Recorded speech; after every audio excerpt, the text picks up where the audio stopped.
Okay, good day. Can you introduce yourself?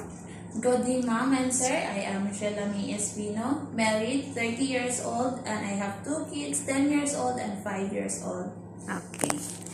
Do you have any experience working abroad? Yes, ma'am. I am working in Jordan for 2 years, serving a 6 person, including ma'am and sir, and the 4 kids with a 14 years old, 13 years old, 10 years old, and 2 years old. Okay. Why do you want to work in Hong Kong? I want to work in Hong Kong because it's a high salary and saving money for my family. Okay. Do you know how to cook?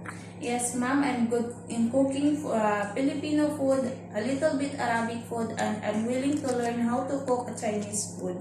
Okay. Can you give a short message to your future employer? Good day, ma'am and sir. Please choose me as your housemates, and I promise that I will do my duties and responsibilities, and I will treat your family as my own. Thank you and God bless.